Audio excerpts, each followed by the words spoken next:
Okay, so let's unpack this. Yeah. We're looking today at how people, try to build a case when they feel wronged, especially when maybe official routes feel a bit slow. Right. We're doing a deep dive into a really interesting real-world situation. It shows the surprising power of just connecting with each other when facing digital problems. Yeah, exactly. Our source material, the bunch of chat messages, actually, hmm pretty revealing stuff, gives us a direct look into how people tried to gather info on an alleged scammer. And what's really fascinating here is how these like everyday digital chats become this critical tool, almost an investigative tool. Totally. We're focusing on someone named Ghazala Din. She's accused in these chats of having, and I quote, scammed so many people. Right. And you'll see how practical details, like, okay, where is she? Hmm. How can we talk? Get shared super fast in real time. Uh-huh. Our mission, really, is to pull out the key insights, show you how individuals kind of navigate these situations, maybe when they feel they need to act together. So, diving right into these chat logs then, this central figure, Ghazala Din, she's called a scammer right away. No beating around the bush. Nope, straight to it. And that label, it just sparks this clear effort to track her down, understand what she's allegedly been up to.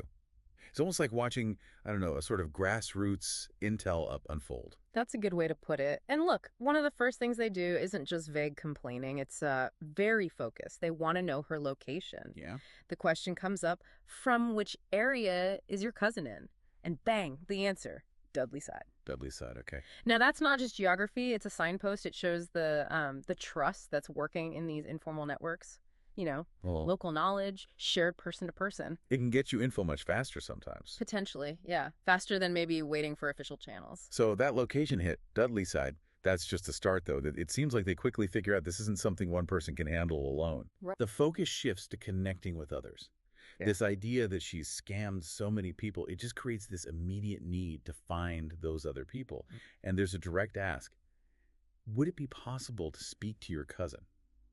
They think this cousin might know more, maybe even have a direct line to Ghazala Din. Exactly. And this is where you really see the digital tools kick in. They're not just hunting for a place anymore. They're hunting for people, contacts, building a web, sort of. Yeah, a web of potential witnesses. Yeah. Or other victims. Right. And the chat shows someone offering up a number for WhatsApp, specifically saying it's to arrange a suitable time to talk on the phone.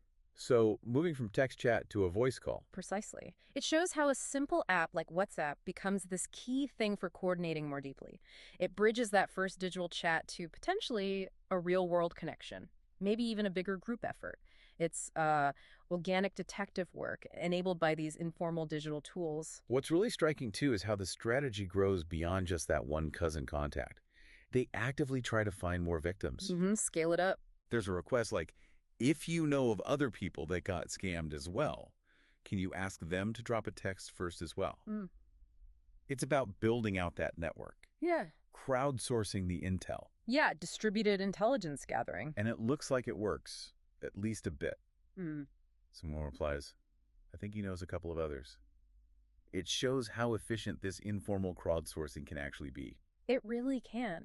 And the end goal here seems it goes beyond just knowing where she is. They're looking for an address for her. We can collect it. Collect it. Okay, so that implies. Right. It takes this whole digital hunt into the possibility of real world action. It shows they really intend to follow up on the information they gather. It moves past just curiosity. Definitely. It signals potential confrontation or at least trying to recoup something. It highlights the serious stakes for the people involved. Yeah. And the chat even gets specific, like mentioning my brother, who should know where she is, and naming someone, Zahid, who's going to call this brother. Wow, okay. That level of detail shows real commitment. They're piecing together a very specific picture. Absolutely. So, what does this all mean for you listening?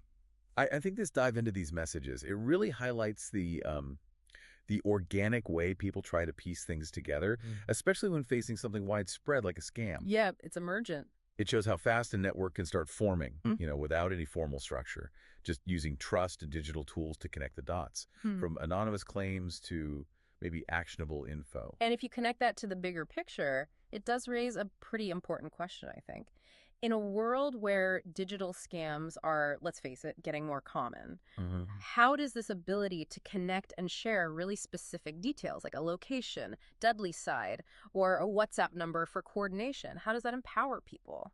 Empower them to collectively seek information or maybe even action against someone like Ghazala Din. This whole interaction shows us that sometimes, getting a handle on the full scope or even just taking that first step, it just starts with a direct conversation, Mhm. leveraging those existing trust networks. Something for you to think about as you navigate your own digital world. Hmm. How might these informal networks keep evolving? And what role could they play in tackling future challenges?